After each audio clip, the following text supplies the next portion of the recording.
All right, welcome back to the program. Let's continue the conversation. Boniface Chizie is an economist and is joining us live here in the studio to look at the central bank. Years of intervening in the activities of the economy, call it managing the economy. So let's take a look at some of the raft of interventions the central bank has done. More than 400 billion naira was promised as a stimulus package, for example, in the aviation sector to bail out those domestic airlines that are almost kissing the dust.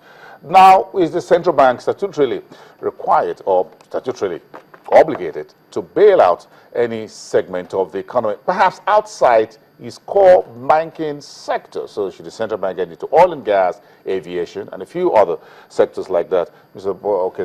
Boniface Chizie, thank you very much for coming through this morning. We appreciate your time bright and early on Monday, grabbing you out of your schedules. Talk to us about this. We had this conversation from last week on some of these interventions, and it's time to go back and perhaps roll them back. Is this a practice in other economies, or is this peculiar to the lack of developmental processes and policies, interventions that the government at the center should provide? So the central bank is just filling the gap. Well, what I'll say is that if you look through the duties and responsibilities of the central bank, as articulated and documented, if you look at it, one of the specifically stated, the central bank has a responsibility for doing developmental, and has a developmental role to play within the economy. And then this goes back. I mean, if you went back a few years, at some point in time, we had what we call the rural banking program, and so on and so forth.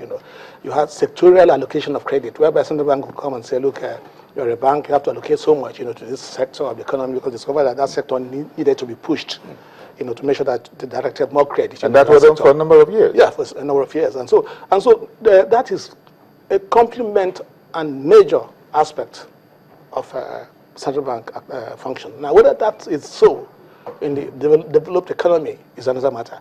So maybe it's put in there because really we're in a hurry to develop. So you find that you have a sector, and the sector is a stipend of funds, and so you have targeted funds. Like you just said, you have aviation, you have small and medium enterprises, you have power sector recently, and so on and so forth. So central bank is doing it, and then it's doing it very well.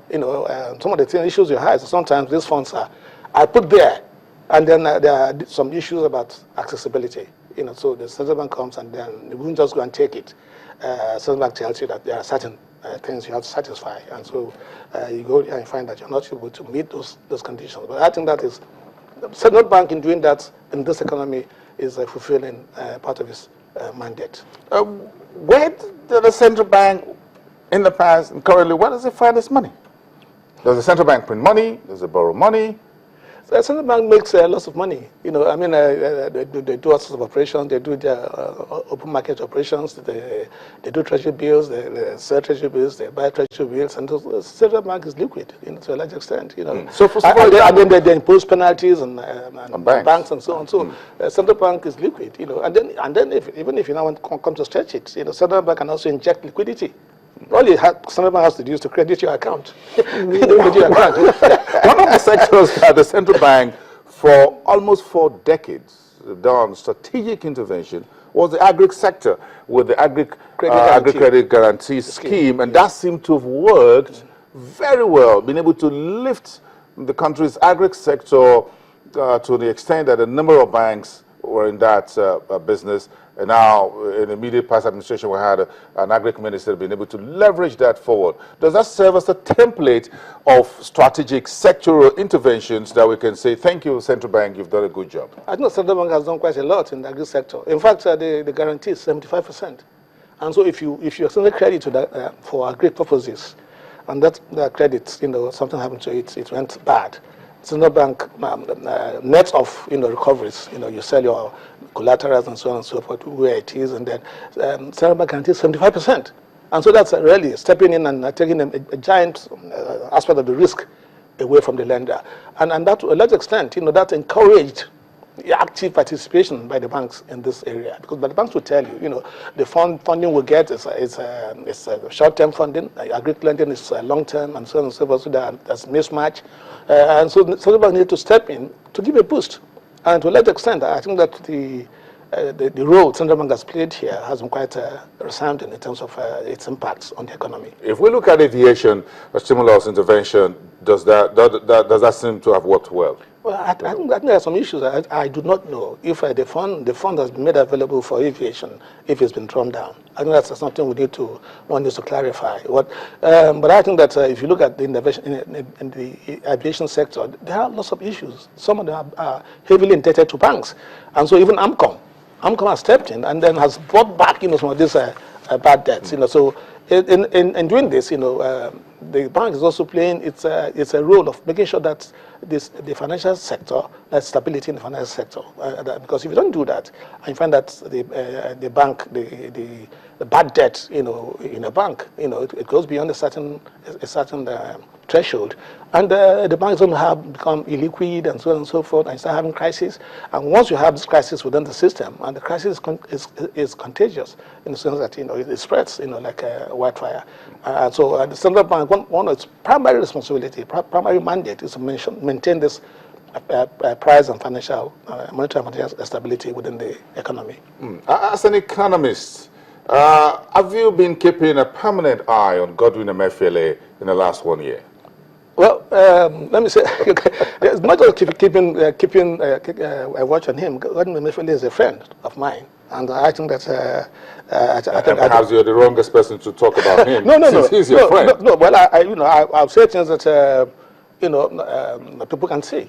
You say things, you say it on air, and it's going to be objective. So tell us about your friend, Godwin Emefiele. Yeah, well, I think his first of all, let's say that in the past 1 year that would have has been quiet, the central bank.